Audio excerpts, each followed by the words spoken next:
Jérémie, chapitre 38.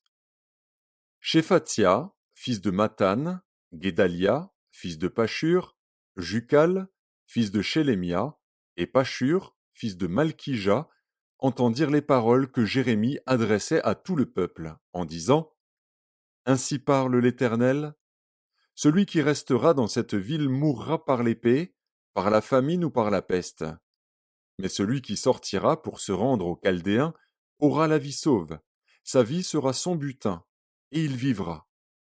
Ainsi parle l'Éternel, cette ville sera livrée à l'armée du roi de Babylone, qui la prendra.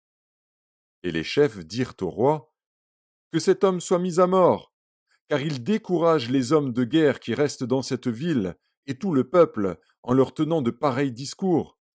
Cet homme ne cherche pas le bien de ce peuple, il ne veut que son malheur. Le roi Sédécias répondit, Voici, il est entre vos mains, car le roi ne peut rien contre vous. Alors ils prirent Jérémie et le jetèrent dans la citerne de Malkija, fils du roi, laquelle se trouvait dans la cour de la prison. Ils descendirent Jérémie avec des cordes. Il n'y avait point d'eau dans la citerne, mais il y avait de la boue. Et Jérémie enfonça dans la boue. Ebed-Mélec, l'Éthiopien, eunuque qui était dans la maison du roi, apprit qu'on avait mis Jérémie dans la citerne. Le roi était assis à la porte de Benjamin. Ebed-Mélec sortit de la maison du roi et parla ainsi au roi. Ô roi, mon seigneur, ces hommes ont mal agi en traitant de la sorte à Jérémie, le prophète, en le jetant dans la citerne. Il mourra de faim là où il est, car il n'y a plus de pain dans la ville. Le roi donna cet ordre à Ebed-Mélec, l'Éthiopien.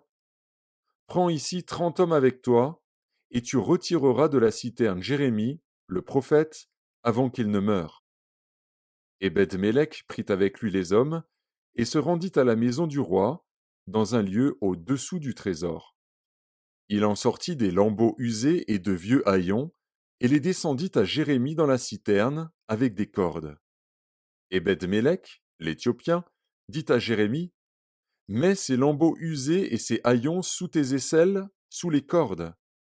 Et Jérémie fit ainsi. Ils tirèrent Jérémie avec les cordes, et le firent monter hors de la citerne. Jérémie resta dans la cour de la prison. Le roi Sédécias envoya chercher Jérémie, le prophète, et le fit venir auprès de lui dans la troisième entrée de la maison de l'Éternel. Et le roi dit à Jérémie, J'ai une chose à te demander, ne me cache rien.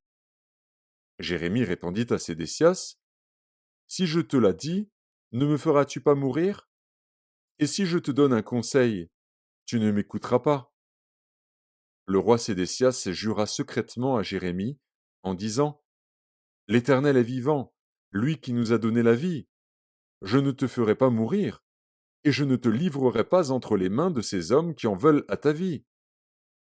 Jérémie dit alors à Sédécias, Ainsi parle l'Éternel, le Dieu des armées, le Dieu d'Israël. Si tu vas te rendre au chef du roi de Babylone, tu auras la vie sauve, et cette ville ne sera pas brûlée par le feu. Tu vivras, toi et ta maison. Mais si tu ne te rends pas au chef du roi de Babylone, cette ville sera livrée entre les mains des Chaldéens, qui la brûleront par le feu. Et toi, tu n'échapperas pas à leurs mains. Le roi Sédécias dit à Jérémie, Je crains les Juifs qui ont passé aux Chaldéens. Je crains qu'on ne me livre entre leurs mains et qu'ils ne m'outragent. Jérémie répondit, On ne te livrera pas. Écoute la voix de l'Éternel dans ce que je te dis. Tu t'en trouveras bien et tu auras la vie sauve. Mais si tu refuses de sortir, voici ce que l'Éternel m'a révélé. Toutes les femmes qui restent dans la maison du roi de Juda seront menées au chef du roi de Babylone, et elles diront, Tu as été trompé, dominé par ceux qui t'annonçaient la paix, et quand tes pieds sont enfoncés dans la boue, ils se retirent.